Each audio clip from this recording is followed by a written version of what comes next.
Alhamdulillah nahmaduhu wa nasta'inuhu wa nastaghfiruh wa na'udzu billahi min shururi anfusina wa sayyiati a'malina. Man yahdihillahu fala mudilla lahu wa man yudlilhu fala hadiya lahu. Asyhadu an la ilaha illallah wahdahu la syarika lahu wa asyhadu anna sayyidana wa habibana Muhammadan 'abduhu wa rasuluhu la nabiyya ba'dahu.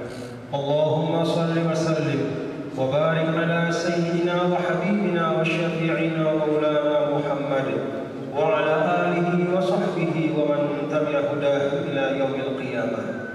Amma ba'du fa ya ibadallah, usikum wa iyaya bitaqwallah, usikum wa nafsi bitaqwallah, usikum wa nafsi bitaqwallah wa ta'atihi la'allakum tuflihun, la'allakum turhamun. قال الله تعالى في كتابه الكريم وهو أصدق القائلين: يا أيها الذين آمنوا اتقوا الله حق تقاته ولا تموتن إلا وأنتم مسلمون. وقال أيضا: بسم الله الرحمن الرحيم سبحان الذي أسرى بعبده ليلا من المسجد الحرام إلى المسجد الأقصى الذي باركنا حوله لنريه من آياتنا إنه هو السميع البصير. وقال النبي صلى الله عليه وسلم: لا تشد الرحال إلا إلى 3 مساجد، مسجدي هذا والمسجد الحرام والمسجد الأقصى. صدق الله وصدق حبيبه الكريم ونحن على ذلك من الشاهدين والشاكرين والحمد لله رب العالمين. Ma'asyiral muslimin, jamaah Jumat yang dirahmati Allah Subhanahu wa taala. Puji dan syukur hanya milik Allah. Kita bersama hingga saat ini masih diberikan nikmat iman dan Islam, kesehatan dan kesempatan bisa hadir insyaallah bersama melaksanakan salat Jumat berjamaah di Masjid Hubbul Watan yang kita cintai. Ma'asyiral muslimin rahimakumullah. Khatib mengajak kita semua, mari terus menjaga, merawat dan mengokohkan ketakwaan di dalam diri kita. Karena takwa itulah yang disampaikan oleh Rasul yang mulia adalah modal utama bagi seorang mukmin. At-taqwa ra'sul malil mukmin. Dalam kehidupan ini ada modal yang utama, itulah takwa kepada Allah Subhanahu wa taala. Ma'asyiral muslimin rahimakumullah.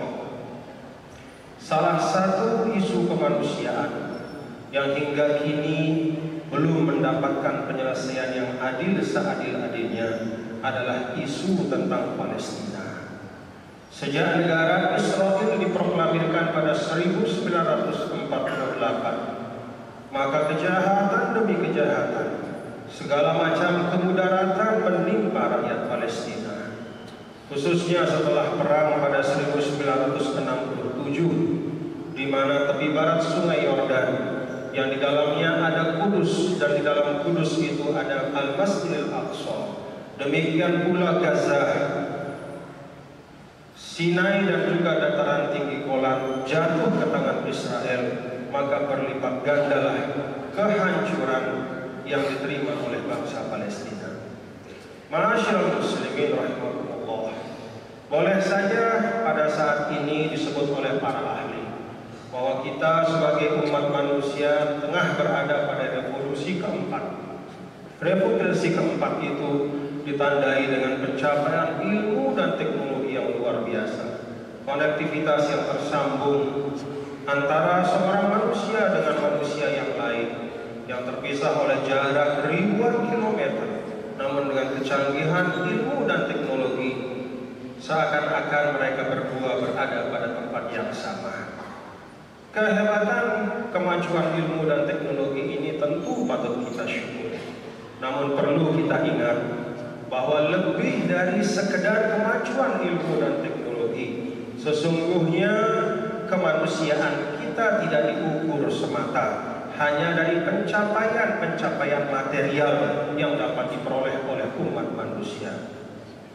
Namun sesungguhnya kemajuan dari umat manusia juga diukur dari sejauh mana manusia itu dapat menjaga dan merawat nilai-nilai yang fundamental dan paling asasi dalam kehidupannya. Dan tentu salah satu dari nilai yang paling fundamental dan asasi dalam kehidupan manusia adalah haknya untuk hidup dalam kemerdekaan. Masyaallah muslimin rahimakumullah, dari waktu ke waktu kita mendengar berita tentang kematian demi kematian, pengeboman di rumah-rumah warga Palestina.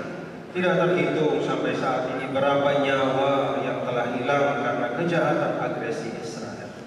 Tidak terhitung kalau umat manusia dan kita semua tidak bergerak dengan apa yang kita mampu dan miliki, entah berapa banyak lagi nyawa manusia akan hilang di masa-masa yang akan datang. Kalaulah bisa disebut ma'asyiral muslimin rahimakumullah, maka sesungguhnya penjajahan Israel terhadap Palestina sampai saat ini adalah satu aib yang besar pada kemanusiaan kita. Ma'asyiral muslimin rahimakumullah, apa yang mesti kita lakukan dan bagaimana kita menyikapinya? Jamaah Jumat yang dirahmati Allah Subhanahu wa taala, kita bisa melihat masalah penjajahan Israel atas Palestina ini dalam beberapa perspektif. Yang pertama tentu dari perspektif keagamaan atau perspektif Islam. Tidak diragukan ma'asyiral muslimin, sebagaimana ayat yang saya baca di awal khutbah tadi, bahwa Al-Masjidil Aqsa dan sekitarnya adalah tempat yang diberkahi oleh Allah Subhanahu wa taala. Kalau kita ingin mengetahui status dari suatu tempat, seberapa berharga dia, seberapa berarti dia, maka pertama tentu kita melihat bagaimana Al-Quran membahasakan tempat itu. Setelah kita melihat bagaimana Al-Quran membahasakan tempat itu, di dalam ayat yang saya baca tadi jelas sekali lagi Allah Subhanahu wa taala menyebutkan Al-Masjidil Aqsa dan wilayah di sekitarnya, yaitu kota Kudus, adalah tempat yang diberkahi oleh Allah Subhanahu wa taala. Setelah kita melihat bagaimana Al-Quran membahasakan tempat itu, kita lihat bagaimana Rasulnya yang mulia juga membahasakan tempat itu. Di dalam hadis-hadis dijelaskan bahwa Rasul Shallallahu Alaihi Wasallam menyampaikan di dalam salah satu hadisnya, sholat di masjidku ini 4 kali lipat lebih mulia dibanding sholat di Al-Masjidil Aqsa. Kita tahu sholat di masjid Rasul Shallallahu Alaihi Wasallam itu setara dengan 1000 kali sholat di tempat yang lain. Maka mafhum dari hadis ini adalah sholat di Al-Masjidil Aqsa 250 kali lipat lebih afdal dibanding masjid yang lain. Di dalam hadis yang juga saya kutip di awal tadi, Rasulullah Shallallahu Alaihi Wasallam menyampaikan, tidaklah disiapkan diri secara khusus dan diniatkan untuk musafir ke 3 masjid, ke masjid manapun kecuali ke 3 masjid. Tidaklah disiapkan secara khusus untuk musafir ke masjid manapun kecuali ke 3 masjid secara khusus, yaitu Masjidil Haram, Masjidil Aqsa, dan Masjid Nabi kita Nabi besar Muhammad Sallallahu Alaihi Wasallam di Madinah. Demikian pula kita melihat bagaimana sejarah berbicara tentang Al-Masjidil Aqsa. Di dalam sebuah hadis disampaikan bahwa ketika Abu Dzar bertanya kepada Nabi kita yang mulia Nabi besar Muhammad Sallallahu Alaihi Wasallam, "Ayyu masjidin buniya awal ya Rasulullah?" Masjid apakah yang pertama kali dibangun di atas bumi ini ya Allah? Ya Rasulullah, Rasul Sallallahu Alaihi Wasallam menjawab, Al-Masjidil Haram. Yang pertama dibangun adalah Al-Masjidil Haram. Thumma ayyun, lalu masjid yang mana? Kata Abu Dzar. Rasul Sallallahu Alaihi Wasallam menjawab, Tsumma Al-Masjidil Aqsa wa bainahuma 40 sanah. Setelah Masjidil Haram lalu Al-Masjidil Aqsa, dan jarak di antara 2 masjid yang mulia itu dalam pembangunannya adalah 40 tahun. Maka dirumuskan oleh para ulama bahwa kaidah yang paling pokok atau fondasi yang paling utama dari pembangunan Masjidil Haram dan Al-Masjidil Aqsa dilakukan oleh ayah kita, nenek moyang kita, yaitu Nabi Adam alaihissalam. Penghormatan terhadap kemuliaan yang diberikan oleh Allah inilah, penghormatan terhadap posisi sejarahnya inilah yang kemudian ketika Rasul Shallallahu Alaihi Wasallam diperjalankan dari Al-Masjidil Haram menuju Sidratul Muntaha, beliau dimampirkan ke Al-Masjidil Aqsa dan di situ beliau mengimami para nabi dan rasul yang diutus sebelum beliau. Ma'asyiral muslimin rahimakumullah. Dari sini kita bisa mengambil kesimpulan bahwa dari perspektif keagamaan atau perspektif Islam, Al-Masjidil Aqsa, Kota Kudus, dan masalah Palestina adalah masalah inti dan pokok yang wajib untuk kita perjuangkan. Manakala masih ada penjajahan, di sana tugas kita untuk berikhtiar dengan apa yang kita mampu. Kalau kita punya kelemahan yang demikian banyak dan tidak bisa membantu kecuali hanya dengan doa, maka berdoalah saudara-saudara. Kalau kita punya kelebihan, kekuatan dan sesuatu yang diberikan oleh Allah lebih daripada doa, maka bagilah sesuatu yang lebih itu untuk saudara-saudara kita yang tengah berada di dalam penjajahan di Palestina. Ma'asyiral muslimin rahimakumullah. Perspektif yang kedua adalah perspektif kebangsaan atau keindonesiaan. Jamaah yang dirahmati Allah, kita tahu bahwa dasar yang paling utama, konsensus yang paling pokok yang mengikat kita sebagai satu bangsa adalah Undang-Undang Dasar 1945 yang bagian integralnya adalah pembukaannya.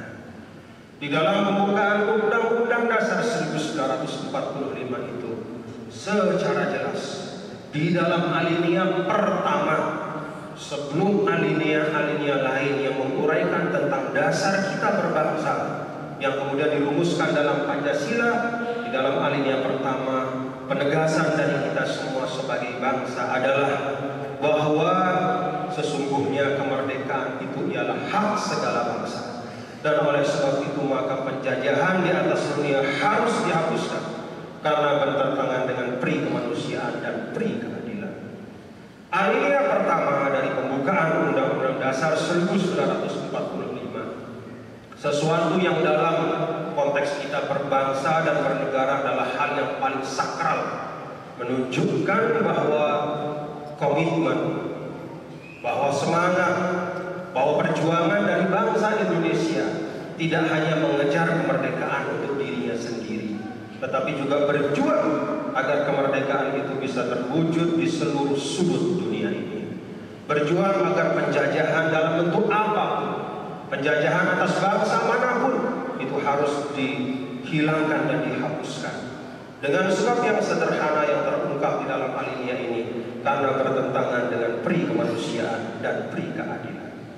Itulah komitmen kita sebagai bangsa.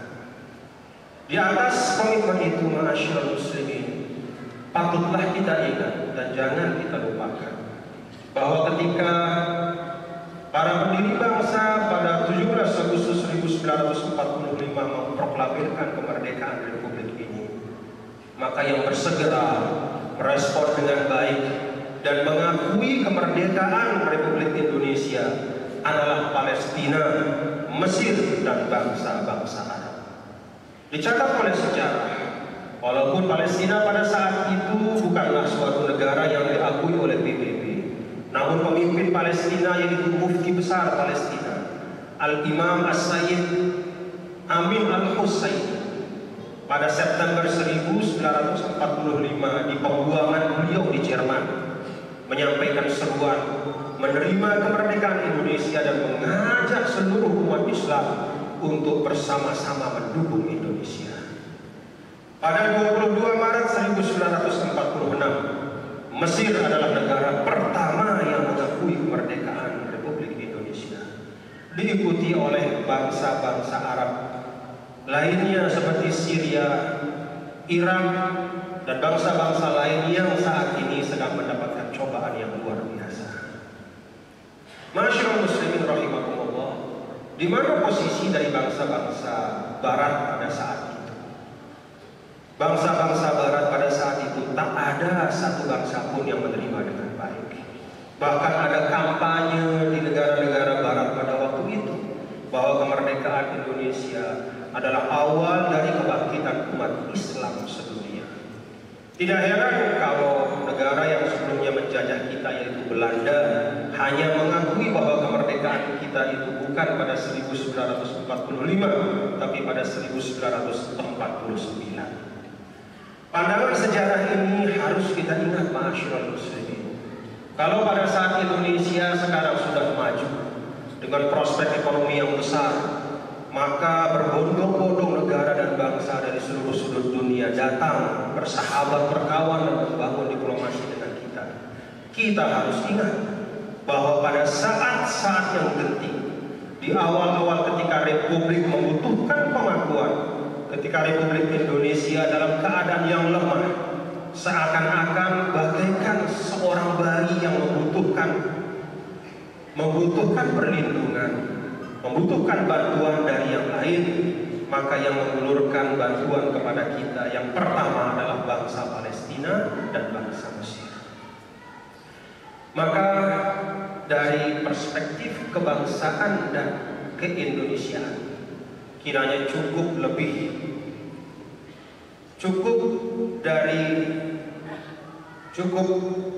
dari lebih meyakinkan, cukuplah alasan untuk kita selalu mendukung perjuangan bangsa Palestina. Ada ungkapan bijak bahwa engkau mengetahui siapa sahabatmu adalah manakala engkau berada dalam kesusahan dan kesulitan. Masyaallah muslimin rahimakumullah. Perspektif yang ketiga adalah perspektif kemanusiaan. Kita tahu bahwa sebagai umat manusia, melalui lembaga Perserikatan Bangsa-Bangsa, kita semua telah mengadopsi Deklarasi Universal tentang Hak-Hak Asasi Manusia. Di dalam artikel-artikel awal dari Deklarasi Universal tentang Hak Asasi Manusia itu, prinsip-prinsip utama yang disebut adalah dignity, liberty, equality, dan brotherhood. Kehormatan manusia sebagai manusia, kebebasan dan kemerdekaannya, kesetaraan, dan juga persaudaraan. Dalam artikel-artikel berikutnya disebutkan freedom to life, prohibition of slavery, kemerdekaan untuk hidup, dan juga dilarangnya segala macam perbudakan. Substansi-substansi ini, ma'asyiral muslimin, tidak mungkin terwujud dalam suatu penjajahan. Substansi ini hanya bisa terwujud apabila bangsa itu mendapatkan kemerdekaan yang seutuhnya. Maka dari tiga perspektif ini, Al-Khatib ingin menyampaikan kepada kita semua bahwa qadhiyah Palestina bukanlah qadhiyatun islamiyatun faqat, wa innama hiya qadhiyatun islamiyatun wataniyatun wa insaniyatun. Bahwa isu tentang Palestina, perjuangan untuk mencapai kemerdekaannya, tidaklah sekedar isu keagamaan yang harus dilaksanakan oleh umat Islam saja, tapi isu ini juga adalah isu kebangsaan yang mengikat kepada kita seluruh warga negara Republik Indonesia yang mendeklarasikan di dalam pembukaan Undang-Undang Dasar 1945 bahwa kemerdekaan itu adalah hak segala bangsa. Demikian pula isu ini mengikat kita sebagai umat manusia yang telah sepakat bahwa kemerdekaan, kebebasan, kesetaraan, dan martabat kemanusiaan adalah hak-hak yang paling fundamental dalam kehidupan kita. Ma'asyiral muslimin rahimakumullah. Dengan keseluruhan pemahaman ini, maka apa yang Allah Subhanahu wa taala sampaikan sebagai ikhbar di dalam Al-Qur'an, laqad khalaqnal insana fi ahsani taqwim. Sungguh kami telah menciptakan manusia dalam bentuk yang sebaik-baiknya. Di dalam ayat yang lain, walaqad karramna bani Adam wa hamalnahum fil barri wal bahri, ila akhir ayat. Sungguh kami telah memuliakan anak Adam dan memudahkannya untuk mengeksplorasi daratan maupun lautan.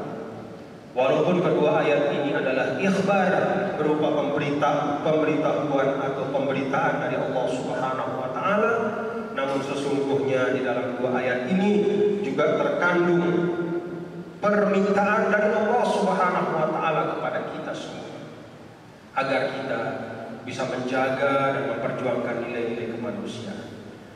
Islam menjunjung tinggi nilai kemanusiaan. Islam menghadirkan kebaikan, tidak hanya agar kita selamat di sisi Allah kelak, tetapi bagaimana di dunia kita menjadi dunia yang penuh dengan nilai-nilai yang mulia. Wallahu yad'u ila daris salam wa yahdi man yasha'u ila shiratil mustaqim. Yang Allah serukan kepada kita semua adalah menuju kepada daris salam, yaitu rumah yang penuh dengan keselamatan. Wa yahdi man yasha'u ila shiratil mustaqim. Dan Allah memberikan petunjuk siapapun yang ia kehendaki menuju kepada jalan yang lurus. Semoga apa yang Al-Khatib sampaikan dapat mengingatkan kita bahwa ada urusan kita yang belum selesai. Mengingatkan kita sebagai umat bahwa ada tanggung jawab kita kepada Allah Subhanahu wa taala dan Rasul-Nya yang belum tuntas. Mengingatkan kita sebagai bangsa Indonesia bahwa masih ada komitmen kita sebagai bangsa yang belum terlaksana di satu sudut dari bumi Allah. Dan dengan kesadaran itu, semoga semangat kita untuk membantu saudara-saudara kita di Palestina dengan apa yang kita mampu dapat terus terjaga dan terus meningkat dari waktu ke waktu. Inna ahsanal qawaid syafiyah kalamu man la takhfa alaihi khafiyah. Wallahu subhanahu wa ta'ala yaqul wa biqawlihi yahtadil muhtadun. A'udzu billahi minasyaitonir rajim. Bismillahirrahmanirrahim. Wal 'asri innal insana lafi khusr illa alladhina amanu wa 'amilus shalihat wa tawassaw bil haqq wa tawassaw bis sabr. Barakallahu li wa lakum fil Qur'anil 'azim wa nafa'ani wa iyyakum fi al-ayati wa dzikril hakim wa taqabbala minni wa minkum tilawatahu innahu was-sami'ul 'alim.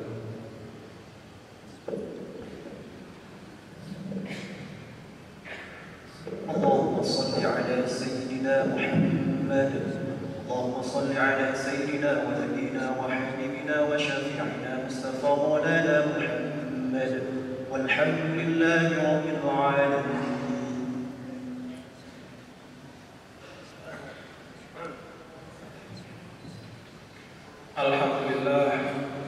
Alhamdulillah haqqa hamdihi. Asyhadu an la ilaha illallah wahdahu la syarika lahu syahadatu abdi. Wa asyhadu anna sayyidana wa habibana Muhammadan abduhu wa rasuluhu shadiqul amin. Allahumma shalli wa sallim wa barik ala sayyidina wa habibina wa syafi'ina maulana Muhammadin wa ala alihi wa ashabihi wa man tabi'a hudah min ba'di. Amma ba'du fa ya ibadallah ittaqullaha haqqa tuqatih wa la tamutunna illa wa antum muslimun. Fa usikum wa iyaya bittaqwallah faqad fazal muttaqun wa khasira hunalika al-mubtilun.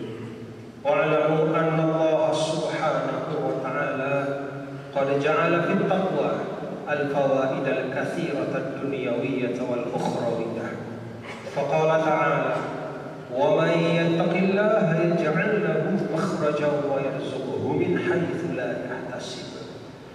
وقال أيضا: ومن يتق الله يكفر عنه سيئاته ويعجب له أجرا. وقال أيضا: ومن يتق الله يجعل له من أمره يسرا.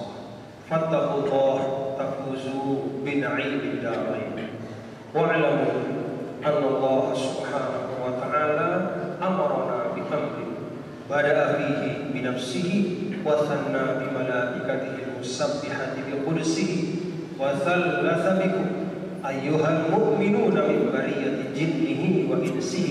فقال تعالى معلما ومرشدا: إن الله وملائكته يصلون على النبي يا أيها الذين آمنوا صلوا عليه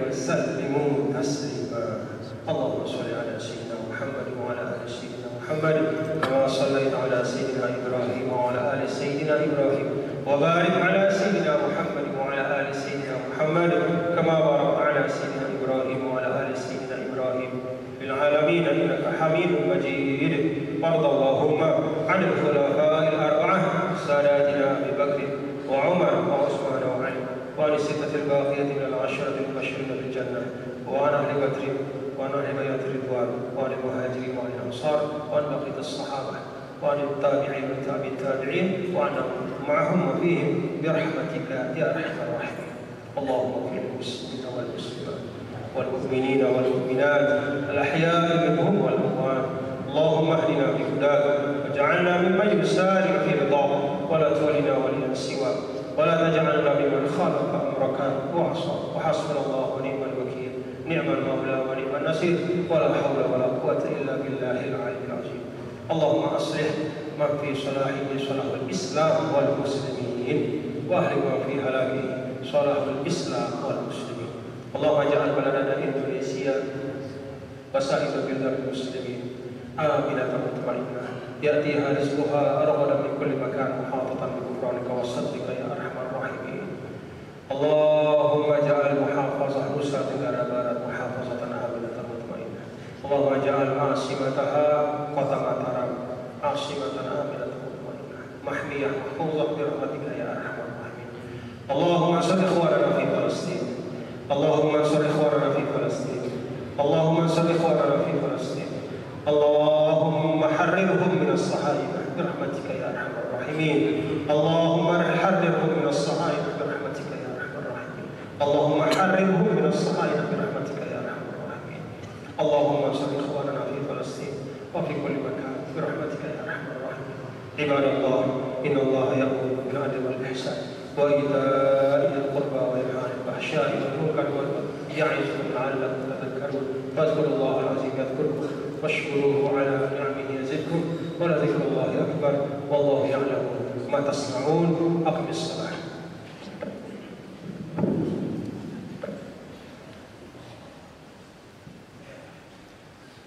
الله